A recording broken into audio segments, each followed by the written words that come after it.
ఎలా అవుతున్నామంటే 10th class చదివాం అయిపోయింది, ఇంటర్మీడియట్ చదివాం అయిపోయింది, నెక్స్ట్ బీటెక్ అయిపోయింది, ఎంటెక్ ఇంతే. అంటే లేకుండా గొర్రెగా పద్ధతిలో వెళ్ళిపోతున్నాం. అంటే లక్ష్యం లేదు, ఏం చేయాలో లక్ష్యం లేదు, పోతూనే ఉంటాం. పోతూనే ఎక్కడ ఆగుతాము? బీటెక్ అయిపోయిన తర్వాత స్వీకరించాలని కోరుకుంటున్నాము. టార్గెట్ ఓరియంటెడ్ లేకుండా మనం ఈ యూత్ అంటే ఇప్పుడు నేను కూడా చదువుకునే టైంలో కూడా ఒక టార్గెట్ లేదు, లక్ష్యం లేదు. ఎలా పోతున్నాం అంటే 10th క్లాస్ చదివాం అయిపోయింది, ఇంటర్మీడియట్ జాయిన్ అయినాం అయిపోయింది, నెక్స్ట్ సెక్షన్ రాస్తాం, ఇంజనీరింగ్ రావడం లేదంటే మెడిసిన్ అది లేదు, నెక్స్ట్ డిగ్రీ అయిపోయిందా ఐసీఆర్ రాస్తాం, ఎంసీఏ రాస్తాం, ఎంబీఏ లేదు, బీటెక్ అయిపోయింది, ఎంటెక్ ఇంతే. అంటే ఒక లక్ష్యం లేకుండా గొర్రెకాటు పద్ధతిలో వెళ్ళిపోతున్నాం. అంటే లక్ష్యం లేదు, ఏం చేయాలో లక్ష్యం లేదు, పోతూనే ఉంటాం. పోతూనే ఎక్కడ ఆగుతాము? బీటెక్ అయిపోయిన తర్వాత అప్పుడు స్టూడెంట్ లైఫ్ నుంచి జీవితంలోనే లైఫ్లోకి వెళ్ళిపోయినప్పుడు అప్పుడు అలాంటి ఉంటాయి. బీటెక్ అయిపోయింది, ఇప్పుడు ఏం చేయలేదు, పాస్ అయిపోయినా ఇంటికి అప్పుడు కూర్చుంటాం. ఏమొచ్చి నాకు ఇంగ్లీష్ వచ్చా, బాగా కమ్యూనికేషన్ వచ్చా రాదు, మంచి సిస్టమ్ వర్క్ వచ్చా రాదు, మంచి సమాజంగా అవగాహన లేదు. అప్పుడు కూర్చుంటాం. అప్పుడు హైదరాబాద్ పోతాం, అప్పుడు బెంగళూరు పోతాం, అప్పుడు మనం కూర్చుంటాం. అప్పుడు సాఫ్ట్వేర్ కోర్స్ అయితేనేమి, రకరకాల కోర్సులు అయితేనేమి, జాబ్స్ అయితేనేమి అప్పుడు మనం స్టార్ట్ చేస్తాం. లేదు దానివల్ల ఏమవుతున్నామంటే మీ ఏజ్లో ఉండే సేమ్ ఏజ్లో ఉండే 100 మందిలో ఒక 5 మంది మాత్రమే ముందుగానే ప్లాన్ చేసుకుని ఆలోచించుకుంటూ ఉంటారు. వాళ్ళు మాత్రమే క్యాంపస్లో సెలెక్ట్ అవుతారు, వాళ్ళు మాత్రమే లైఫ్లో సెలెక్ట్ అయిపోతారు.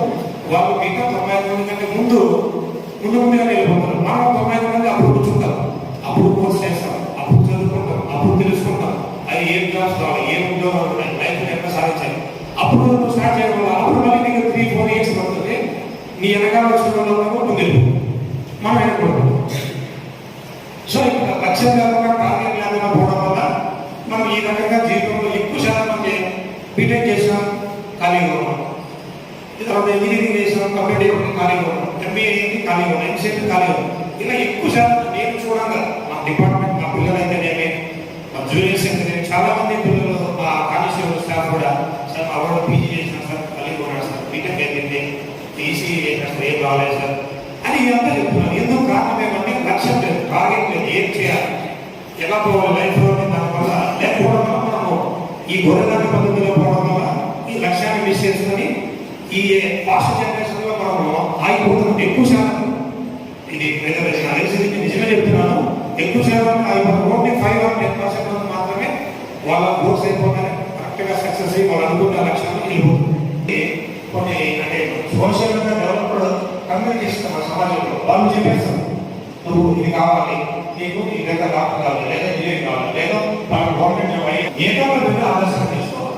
ఏదో కూడా ఏం చేశాడు అని గురువు దగ్గర చదువు చెప్పకుండా చెప్పకపోతే కూడా గురువు బొమ్మను పెట్టుకుని అతనే ప్రాక్టీస్ చేసుకుంటూ అతని లక్ష్యం సాధించాడు, దాని యొక్క విద్యలో స్కిల్ సాధించినాడు, విద్యార్థిగా సక్సెస్ అయ్యాడు. అలాగే సరే తల్లిదండ్రులు చెప్పలేదు మనకి చదువు గురువు విద్యార్థికి నేర్పిన తర్వాత ఒక చెట్టు చూపించి ద్రోణాచార్యుడు మీ చెట్టుని చూసి అయిపోయి మామూలు చూపించి నీకు ఏం కనపడతాను అక్కడ.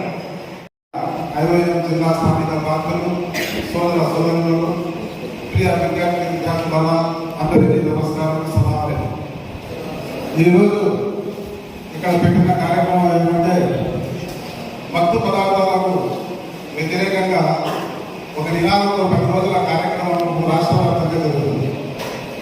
ఆ కార్యక్రమం భాగంగా ఈరోజు ఈ యూనివర్సిటీలో ఈ కార్యక్రమం పెట్టడం జరిగింది.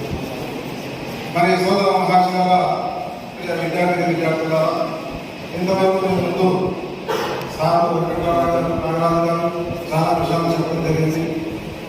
మరి మా సిలబస్ పుస్తకాల్లో చూసినట్లయితే ఎంతోమంది మహానుభావుల జీవిత చరిత్రలో మనం చదువుకుంటాము. అదేవిధంగా క్రూరులు దుర్మార్గులైన రాజులు చక్రవర్తుల చరిత్రలో మనం చదువుతాం. మరి దీని ద్వారా మనకేం హితోపదేశము, ఎందుకు చదువుకోవాలి ఆ మహానుభావుల చరిత్ర, ఆ దుర్మార్గుల చరిత్ర మనం ఎందుకు చదువుకోవాలి, దానివల్ల మనం ప్రయోజనం పొందాలి అంటే ఉదాహరణకు మన వీధిలో కానీ మన ఇంట్లో కానీ మన ఊళ్ళో కానీ ఎవరైనా ఒక అబ్బాయి బాగా చదువుకొని డిస్ట్రిక్ట్ టెస్ట్ స్టేట్ టెస్ట్ వస్తే కనుక అతని ఆదర్శంగా మనం చదువుతాం.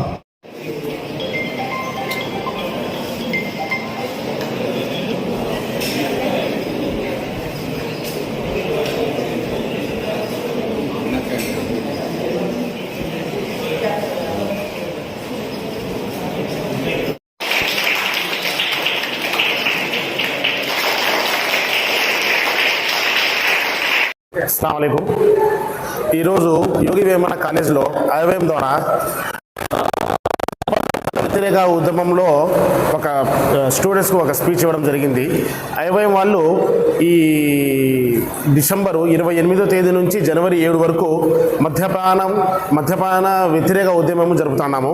దాంట్లో ఒక నినాదం ఏమంటే బీ స్మార్ట్ డోంట్ స్టార్ట్, అంటే ఎటువంటి